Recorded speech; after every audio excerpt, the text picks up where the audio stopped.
Industrial employment standing orders act 1946 एक बहुत महत्वपूर्ण एक्ट है जिसकी जानकारी प्रत्येक व्यक्ति को जहां ये लागू होता है होनी चाहिए, क्योंकि इसमें वो सारी क्लॉज हैं जिनसे आप इंडस्ट्रियल पीस को और शॉप फ्लोर पर डिसिप्लिन को रेगुलेट कर सकते हैं। इसमें कुल 15 सेक्शंस हैं और शेड्यूल हैं जिनसे आप इन चीज़ों को और आसानी पूर्वक दूसरों को कम्युनिकेट कर सकते हैं। इसके इंट्रोडक्शन में मैं कुछ चीज़ें कहना चाहता हूँ। There was no uniformity in conditions of service of workers until this act was implemented. इससे पहले जो चाहे जैसे चाहे अपनी सर्विस कंडीशंस बना लेते थे और वर्कर्स का शोषण करते थे। ये बात बहुत तेजी से समझने की है और ठीक से समझने की है कि हमें लेबर की डिग्निटी को, श्रम की गरिमा को समझना बहुत जरूरी है।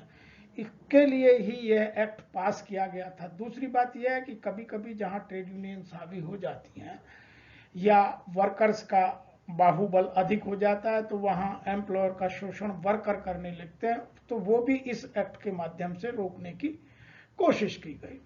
दूसरा, the frequent cause of friction between management and workers in industrial undertaking in India were mainly due to the absence of clear-cut employment conditions known to the workers. Worker को ही ये बात पता नहीं होती थी कि मेरी टर्म्स और कंडीशंस क्या हैं। वर्कर को ये पता नहीं होता था कि मेरी सैलरी कितनी है, मुझे छुट्टी कितनी मिलेंगी, मुझे किस किस तरह के राइट हैं, मेरे को क्या क्या मिलना चाहिए, मेरी आने का टाइम क्या है, मेरा क्लासिफिकेशन क्या है, मेरा जो सिस्टमेटिक नॉलेज है वो वर्कर को नहीं दी जाती थी। और जिससे वर्कर मन मानी तरीके से, क्योंकि पहले लेबर इंसेंटिव इंडस्ट्री होती थी, अनपढ़ वर्कर आता था, एजुकेशन लेवल कम था, तो बहुत प्रॉब्लम होती थी। तीसरा, This is why the Labour Investigation Committee in 1944 to 46 observed an industrial worker has the right to know the terms and conditions which he or she expected to follow. तो उस time में before independence यह बात worker को उसकी right की तरह बनाने के लिए, समझाने के लिए एक कमेटी का गठन किया गया और उस कमेटी ने 1944 से 1946 तक काम किया। उसकी रिकमेंडेशंस के बाद ही इस एक्ट का गठन हुआ और जिससे भारतीय उद्योग में शांति की काफी लहर दौड़ गई, क्योंकि पहले बहुत शोषण होता था। Number 4, majority consensus in favour of separate central law making is obligatory and the part of employer in the country to frame and enforce with approval of government define the terms of employment. इस act के बाद employer को यह भी right दिया गया कि employer अपने यहाँ अपने वर्कर की सहायता से या यूनियन की सहायता से कुछ रूल्स ड्राफ्ट कर सकता है जो स्टैंडिंग ऑर्डर्स जो एक्ट बना इससे बेहतर हो, तो उनको वह एक प्रक्रिया के तहत सर्टिफाई कराकर अपने यहाँ एनफोर्स कर सकता है, ताकि उसके जो रूल्स एंड रेगुलेशंस हैं वो बिल्कुल उसके हिसाब से क्लियर हो। तो ये इंट्रोडक्टरी रिमार्क है कि इस एक्ट की जरूरत क्यों पड़ी थी। अब हम बात करते हैं, इसमें टोटल 15 सेक्शन हैं। कुछ चीज नई आती रहती हैं, घटती रहती हैं, अमेंडमेंट होते रहते हैं, लेकिन आज भी इसमें 15 ही हैं। जब नए कोड आने की बात आ रही है तो यह मर्ज कर दिया गया है और जब नए कोड आएंगे तो जिस कोड में यह लागू होगा उस कोड में इसको पूर्ण इंपॉर्टेंस दी गई है। तो ये आईआर का बहुत इंपॉर्टेंट एक एस्पेक्ट होगा और उसमें इन सब चीजों को जगह दी गई है। इंडस्ट्रियल रिलेशन कोड में स्टैंडिंग ऑर्डर्स के जो प्रावधान है उनको बहुत महत्वपूर्णता की जगह दी गई है।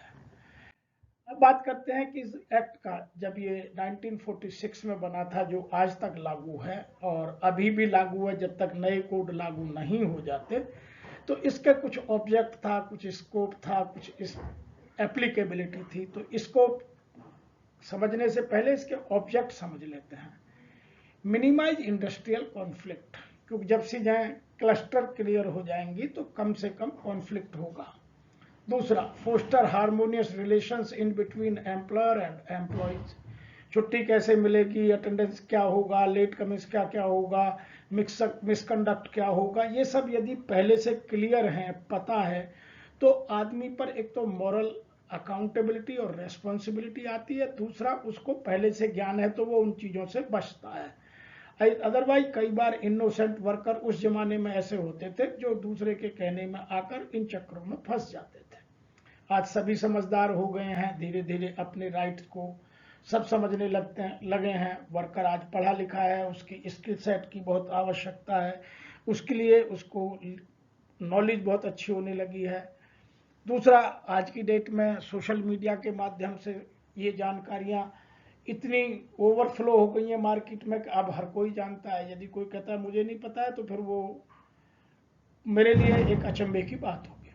तीसरा, define the working conditions of workers to them, कि एक एक वर्कर को बताया जाना, क्योंकि इसमें एक प्रावधान यह भी है कि जब आपके स्टैंडिंग या तो जो स्टेट द्वारा मॉडल स्टैंडिंग ऑर्डर है वो होंगे या आपने अपने सर्टिफाई कराएंगे, तो जो भी जैसी दशा है वो आपके जहां से प्रोमिनेंट एंट्री है, जहां से मेजॉरिटी ऑफ वर्कर आपके इंडस्ट्रियल एस्टेब्लिशमेंट में एंटर करते हैं, उसके गेट पर लगाया जाना आवश्यक है। और मैंने तो अपनी लाइफ में देखा है कि हम तो एक कॉपी अपने सर्टिफाइड स्टैंडिंग ऑर्डर की दे करके और वर्कर से साइन करा करके उसकी पर्सनल फाइल में लगाते थे कि मैंने पढ़ा, समझा और मुझे पूर्ण ज्ञान है, ये भी लिखवाते थे।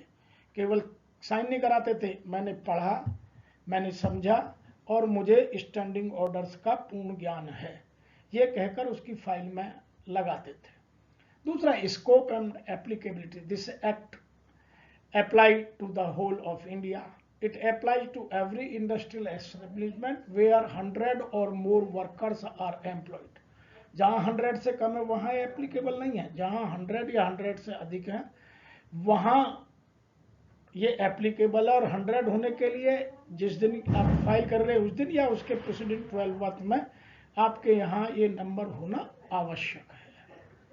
तो ये बात सबको क्लियर होनी चाहिए। अभी इसको नंबर बढ़ाने की बात 300 कर रहे हैं, जब नए कोड आ जाएंगे तो ये नंबर 100 से बढ़कर 300 हो जाएगा। The act does not apply to, ये एक्ट कहाँ लागू नहीं होता? आर्मी में, नेवी में, एयरफोर्स में, पुलिस सर्विसेज में और एम्प्लॉय इन प्रिजन, जो जेल में एम्प्लॉय काम करते हैं, उन सब पर यह एक्ट लागू नहीं होता है। अब हम बात करेंगे, इसमें कुछ डेफिनेशन है। Certifying officer, it means labour commissioner who is appointed by the appropriate government. Appropriate government जो सेंट्रल के रूल्स जहां लागू है वहां सेंट्रल गवर्नमेंट, अदरवाइज तो स्टेट गवर्नमेंट है। और वही सर्टिफाइंग ऑफिसर जिसको नॉमिनेट कर दे, इसका गजट नोटिफिकेशन होता है, वही सर्टिफाइंग ऑफिसर होगा। दूसरा, अपीलेट अथॉरिटी, इस refers to an authority which is appointed by the government for the purpose of seeing and approval provided by the employer और एनी ऑफ द वर्कमैन। वो उसके लिए जहां जाएगा वो अपीलेट अथॉरिटी है। Standing order, the rules pertaining to working of establishment to be submitted by the employer। अब वो चाहे उसने अपनी लिखित सहमति स्टेट मॉडल स्टैंडिंग ऑर्डर्स को दी हो या अपना सर्टिफाई होने के बाद उसको एक्सेप्टेंस दी हो, तो वो स्टैंडिंग ऑर्डर्स कहलाते हैं। अब हम बात करते हैं how to get it certified, क्योंकि ये बहुत लोगों को पता नहीं है और बहुत सिंपल प्रोसेस है। और मैं ये सबको रिकमेंड करता हूं कि प्रत्येक एम्प्लॉयर को जहां भी ये एप्लीकेबल है स्टैंडिंग ऑर्डर एक्ट, सबको अपने अपने सर्टिफाई करा के, क्योंकि उसमें जो मॉडल स्टैंडिंग ऑर्डर स्टेट का है उसमें बहुत सारी क्लॉज हैं वो हैं जो आपके काम की नहीं है, क्योंकि वो तो एवरी इंडस्ट्री के लिए बना है।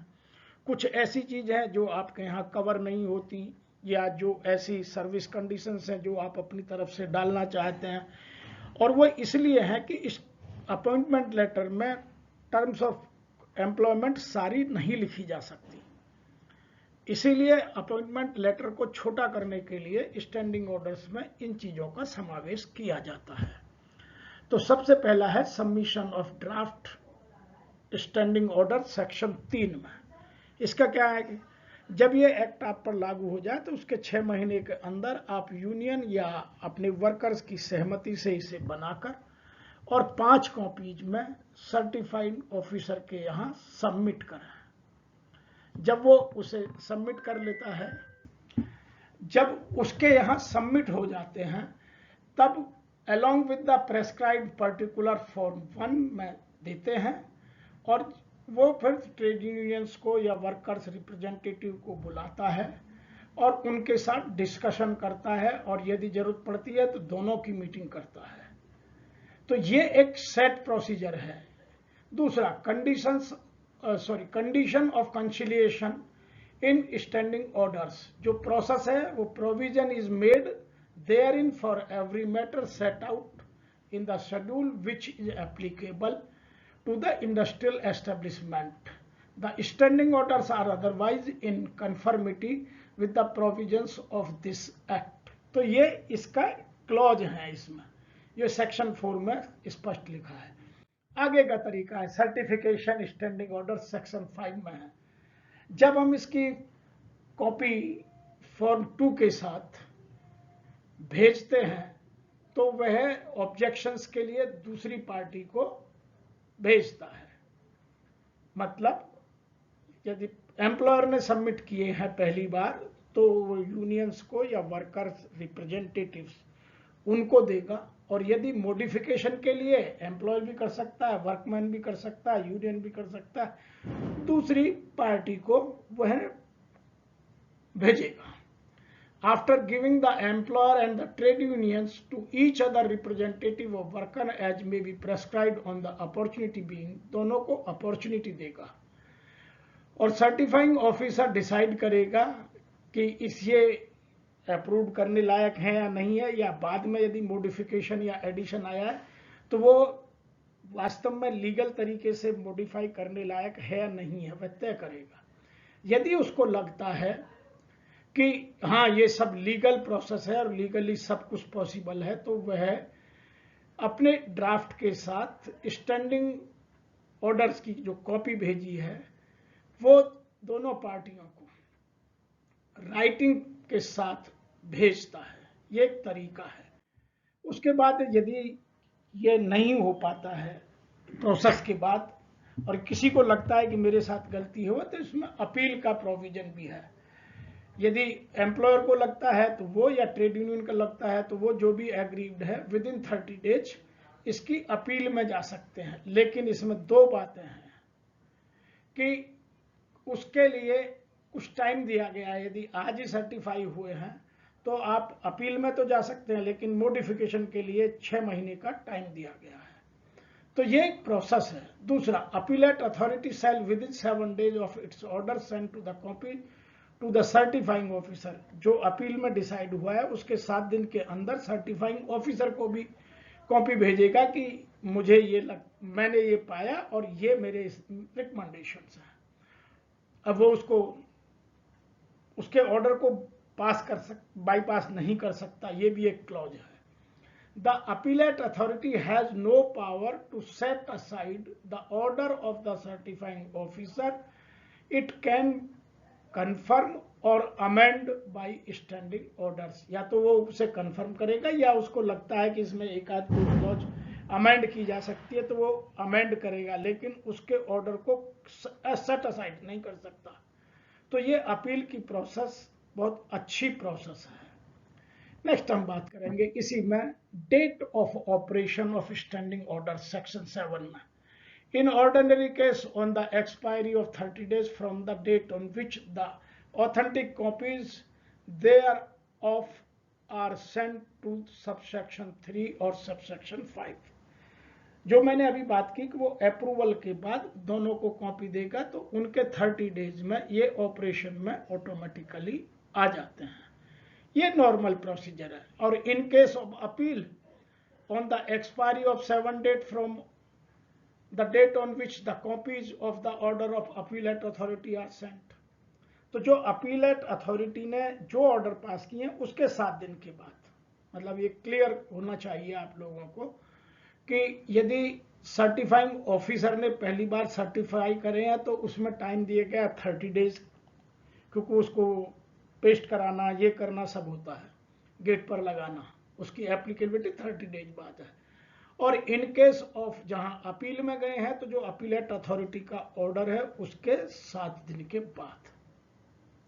Register of standing orders section 8 में यह एक बहुत जरूरी प्रक्रिया है कि जब कॉपी सर्टिफाई करके देता है तो उसके यहाँ अपने एक रजिस्टर में फॉर्म 3 में उसकी एक कॉपी पेस्ट करता है ताकि फ्यूचर रेफरेंस के लिए वो रहे।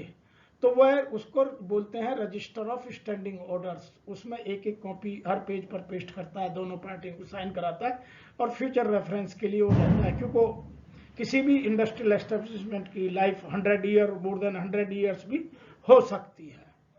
It self furnished a copy of it to any person on payment of the prescribed fee।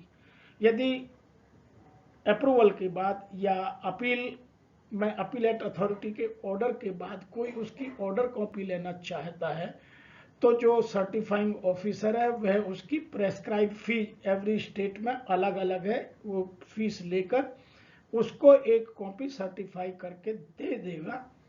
उसका रीजन ये है कि कई बार लोग ये कहते हैं कि स्टैंडिंग ऑर्डर दिखाते नहीं है और इसमें क्लॉज है ये, तो उस केस में जो मांगना चाहे उसको देने का प्रावधान है, लेकिन उसका उस एस्टेब्लिशमेंट से या किसी एम्प्लॉय के साथ हित जुड़ा होना चाहिए। नेक्स्ट हम बात करेंगे pasting on standing orders section 9।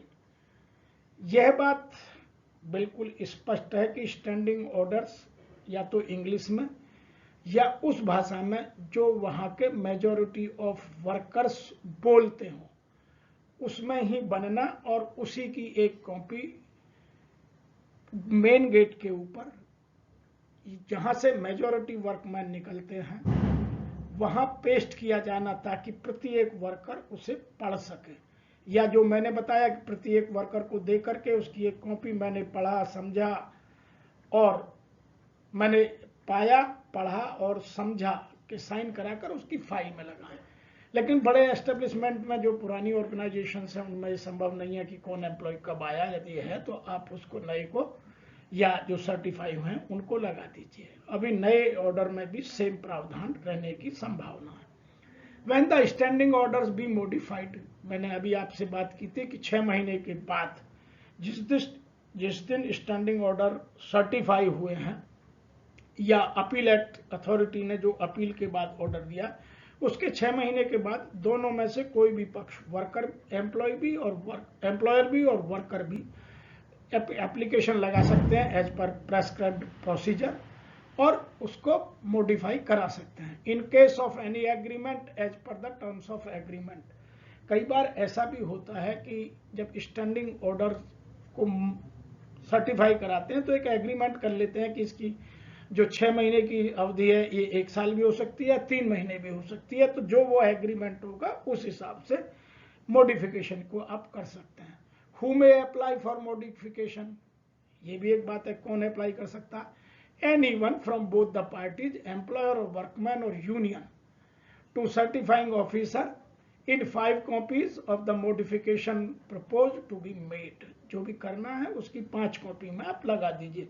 इसका प्रोसीजर वही है जो सर्टिफिकेशन का है, वही मॉडिफिकेशन का है। अब हम बात करते हैं payment of subsistence allowed section 10A। Standing orders में जब हम किसी वर्कर को सस्पेंड करते हैं तो सस्पेंशन अलाउंस की बात स्टैंडिंग ऑर्डर्स में स्पष्ट रूप से लिखी हुई होती है। उसकी जो मेन है, इससे बेहतर आप करा सकते हैं, लेकिन जो मेन है, जो रूट है, वो मैं पढ़ के सुनाता हूँ आज। और नए मॉडल स्टैंडिंग और नए जो कोड ऑफ कंडक्ट आने वाले हैं उसमें इसको बदल जाने की संभावना है। क्या है मैं आपको बताता हूँ। Where employer suspend the workman pending investigation या पेंडिंग इंक्वायरी या पेंडिंग ऑफ द कंप्लेंट या चार्जशीट या मिसकंडक्ट, तो वह उसको सब्सिस्टेंस अलाउंस देगा, जिसको लोग सस्पेंशन अलाउंस कहते हैं, real legal term is subsistence allowance. वो पहले 90 डेज के लिए 50% ऑफ वेजेज है आज, और आफ्टर 90 डेज वह 75% ऑफ सच वेजेज जो वेज है उसका है। लेकिन जो नए कोड आएंगे उसमें ये उल्टा हो गया है, पहले 75% फॉर 90 डेज है, उसके बाद 50% फॉर रिमेनिंग पीरियड। तीसरा, if any dispute arises regarding the subsistence allowance payable to the workman, it may refer to the labor code constituted under ID Act 1947। अभी ये प्रावधान है कि यदि उसको लगता है कि मुझे कम मिल रहा है, गलत मिल रहा है, तो वह लेबर कोर्ट में जा सकता, वर्कमैन लेबर कोर्ट में जा सकता है। तो ये उसकी पेमेंट की terms and conditions standing orders में लिखी होगी। अब हम बात करते हैं, every certifying officer shall have the powers as a civil court. ये सेक्शन 11 कहती है उसको क्या क्या पावर है। जो सिविल कोर्ट के जज को पावर है वही सर्टिफाइंग ऑफिसर को पावर्स है। रिसीविंग एविडेंस, उसे यदि कोई गवाही चाहिए या डॉक्यूमेंट चाहिए तो वो मांग सकता है। एडमिनिस्ट्रिंग ओथ्स, वो ओथ ले सकता है। Enforcing the attendance of witnesses, जो भी आएंगे वर्कमैन की representative, union representative, management representative, वो उनके सबके सिग्नेचर लेगा। Number 4, compelling the discovery and production of document itself deemed to be a civil court। वो जो आगे के डॉक्यूमेंट बनाएगा उन सबको, या किसी डॉक्यूमेंट को वो जाकर के देखना चाहता है, समझना चाहता है, पूछना चाहता है, तो जो सिविल कोर्ट के राइट है वो उसको पूरे दिए हुए हैं। अब यहाँ हम बात करते हैं, सेक्शन 12 में है oral evidence in certification of standing order. कोई ओरल भी कह के जा सकता है, वो अपनी तरफ से लिख सकता है। और सेक्शन 12 में है temporary application of model standing orders. जब तक अपने सर्टिफाई नहीं होते तब तक टेम्परेरीली एक एप्लीकेशन दे करके इसको किया जा सकता है। तो स्टैंडिंग ऑर्डर्स में बहुत अच्छे अच्छे प्रावधान है जिससे इंडस्ट्रियल पीस को मेंटेन किया जा सकता है। अब इसमें पेनल्टीज आज की डेट में क्या है, बाद में क्या होंगी, ये जब नए कोड आएंगे या नए कोड की जब हम ट्रेनिंग देते हैं तो बात करते हैं। An employer who fails to submit the draft standing orders shall be punishable with fine which may be extended to 5,000, and in case of continuing offense with the further fine which may be extended to 200 rupees for every day after the first during which the offense continues। एक तो ये है। दूसरा, an employer who does not any act in contravention of the standing orders finally certified under this act for his industrial establishment shall be punishable with fine extended to 100 rupees, in case of continuing offense further fine with the 25 rupees for every day after the first during which the offense continues। तो अभी वो थोड़ा fine है, लेकिन जब नए code आएंगे तो उनमें ये फाइन बहुत बढ़ा दिया गया है। दूसरा, power to exempt and delegation of power section 14 में द एप्रोप्रिएट गवर्नमेंट में notify in the official gazette exempt conditionally और unconditionally any standard industrial establishment or class of industrial establishment for all or any of the provisions of this act। तो इस act में ये भी प्रावधान दिया है कि एक सेट ऑफ इंडस्ट्री को या एक क्लास ऑफ इंडस्ट्री को या एक पर्टिकुलर इंडस्ट्री को कुछ पीरियड के लिए या हमेशा के लिए एग्जेम्प्ट किया जा सकता है, ये भी प्रावधान है। अगला प्रावधान, power to make rule section 15। In section 15(1) subsection 1, the act empower the appropriate government to make the rules carry out the purpose of this act after provisions publication by notification of official gazette। Section 15 subsection 1 में ये power दी गई है कि वो official gazette में जिसको declare करेंगे उसको ये पावर मिली हुई है। कौन कौन सी?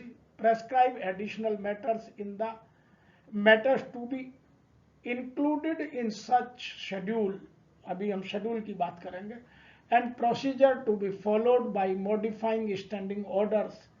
जब ये मॉडिफिकेशन या फर्स्ट टाइम सर्टिफिकेशन के लिए आते हैं तो वो अपने विवेक के अनुसार इन चीजों को इसमें डाल सकता है। तो ये उसको पावर ऑलरेडी एक्ट में दी हुई है।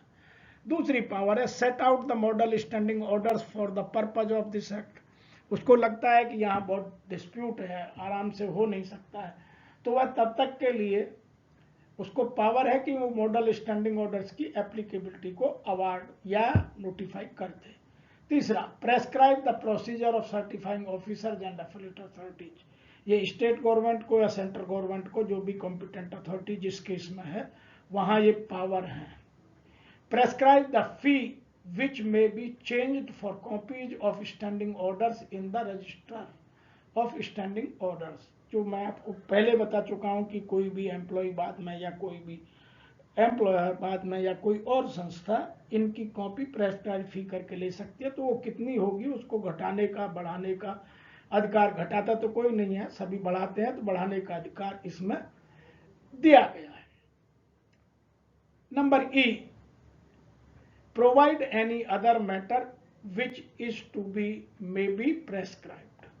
तो इसके अतिरिक्त और बहुत सारे ऐसे तरीके हो सकते हैं, क्योंकि अब एजुकेशन लेवल बढ़ गया, इंडस्ट्री में मॉडर्नाइजेशन, ऑटोमाइजेशन, डिजिटलाइजेशन बहुत हो गया, तो जो मिसकंडक्ट है उसके तरीके बदल गए, तो उन सब चीजों को प्रेस्क्राइब करने के लिए इसमें पावर्स दी गई हैं। अब हम बात करते हैं contents of standing orders. Standing orders में क्या क्या चीजें होना आवश्यक है, जो मॉडल में ही है और आप जब सर्टिफाई कराएंगे तो भी होंगी। तो मैंने मोटी मोटी डाली है, इसके अतिरिक्त आप और भी डाल सकते हैं। Date on which standing order shall come into the force, classification of workman, permanent, professional, temporary, casual, apprentice, ये सब इसमें क्लासीफाई है। अब लोग कॉन्ट्रैक्चुअल वर्कर को भी डालेंगे, अभी लोग गिग वर्कर्स को भी डालेंगे, तो ये सब इसमें आएंगे। इशू ऑफ टोकन, उसका कार्ड नंबर दिया जाएगा या एम्प्लॉय नंबर दिया जाएगा। वर्किंग आवर्स, कब काम करेगा, शिफ्ट कब काम करेगी, शिफ्ट कैसे बदली जाएगी, वीकली हॉलीडे किस किस दिन होगा, शिफ्ट में किसको होगा, जनरल शिफ्ट का कब होगा, ये सब इसके प्रावधान हैं। प्रिवेलिंग वेज रेट्स क्या है, जो ग्रेड हैं वो किस क्लास में कितने हैं और उस क्लास में कौन कौन से डेजिग्नेशंस आते हैं। Shift timings, notice of change in shift timings and attendance record and late comings, ये सब मोटे मोटे तरीके इसमें डाले जाते हैं। और लीव प्रोविजन क्या होंगे, absence from place of work में क्या होगा, provisions of payment of wages क्या होंगे, टर्मिनेशन ऑफ एम्प्लॉयज कैसे हो सकता है, कब हो सकता है, किन किन तरीके से हो सकता है, डोमेस्टिक इंक्वायरी या डिसिप्लिनरी एक्शंस कौन ले सकता है, मिसकंडक्ट क्या है, किसके अगेंस्ट में कौन कौन से मेजर हैं, कौन कौन से माइनर हैं, ये सब इसमें क्लियर लिखना है। ग्रीवेंस रिड्रेसल कमेटी बनाने का क्या प्रोसीजर होगा, किस तरह से रिटायर होंगे, किस तरह से लोग ज्वाइन करेंगे, उसको क्या क्या पावर्स होंगी, उसका टाइम क्या क्या होगा। प्रोविजंस ऑफ फ्रेंच बेनिफिट्स, इसके अतिरिक्त अलाउंसेस क्या दिए जाएंगे या कोई और फ्री बेनिफिट क्या दिया जाएगा। और free copy of standing orders to all employees, पहली बार सबको फ्री दिया जाना आवश्यक है। तो ये में मोटे मोटे कंटेंट्स। अब हम बात करते हैं मिसकंडक्ट में लोग क्या अमूमन लेते हैं, आप अपने हिसाब से और बहुत सारी चीजें जोड़ सकते हैं। willful insubordination, disobedience, whether alone or in combination with others, to any lawful and reasonable order of supervisor, ये सब लिखते हैं। theft, fraud, dishonesty in connection with employers business or property or processes, क्योंकि आज की डेट में process बहुत आ गई है, इसीलिए एसओपी का पालन ना करना भी डालना यहाँ जरूरी हो गया है, तो आप इसमें जोड़ सकते हैं। willful damage or loss to the employer's goods or property, taking a giving bribes, collection of gifts, illegal gratification, habitual absence, without leave absence, with leave absence, absconding कौन माना जाएगा, हैबिचुअल लेट अटेंडेंस कैसे count होगी, habitual breach of lawful application applicable to the establishment, riots and disorderly behaviour क्या होगा, कैसे measure किया जाएगा, हैबिचुअल नेग्लिजेंस और नेग्लेक्ट टू वर्क। अब लोगों को जो हैजार्डस प्रोसेस है उसमें सेफ्टी के प्रोविजंस भी स्टैंडिंग ऑर्डर्स में डाल सकते हैं, फ्रीक्वेंट रिपीटिशन ऑफ एक्ट और ओमिशन, स्ट्राइकिंग वर्क और inciting others to strike work, ये सब एक्टिविटीज जो मिसकंडक्ट की हैं सब इसमें डाली जाती हैं। डिसिप्लिनरी जो एक्शन लिया जाता है जिसको डोमेस्टिक इंक्वायरी, कुछ लोग डिपार्टमेंटल इंक्वायरी, कुछ लोग इंटरनल इंक्वायरी बोलते हैं, उसका क्या प्रोसीजर है, preliminary investigation, issue of chargesheet, suspension pending inquiry, notice of inquiry, ये सब स्टैंडिंग ऑर्डर के मैटर हैं, इनको डिटेल में लिख करके आप डाल सकते हैं। कंडक्ट ऑफ इंक्वायरी, विटनेस में कौन आ सकता है, थर्ड पार्टी आ सकता है नहीं आ सकता है, recording of findings, awarding punishment, communication of punishment कैसे होगा, ये सब, और किस केस में क्या क्या पनिशमेंट होना है ये भी कई बार लोग लिखते हैं। तो स्टैंडिंग ऑर्डर्स में इन सब चीज़ों का समावेश होता है। मैं मानता हूं कि मैंने एक सीरियस एफर्ट किया है आपको समझाने का, आपको बात जरूर समझ में आई होगी। आप अपने सर्टिफाइड स्टैंडिंग ऑर्डर्स पहले ड्राफ्ट बनाइए, फिर सबमिट कीजिए, सर्टिफाई कराइए और अपने यहाँ इंडस्ट्रियल हार्मोनी और इंडस्ट्रियल पीस को एंजॉय कीजिए। और शॉप फ्लोर पर डिसिप्लिन, अनुशासन होना बहुत जरूरी है, तभी आपकी प्रोडक्टिविटी, तभी आपकी क्वालिटी और तभी आपकी बॉटम लाइन बढ़ने में सहयोग मिल सकता है। आपको अच्छा लगा तो मेरे चैनल को सब्सक्राइब करें।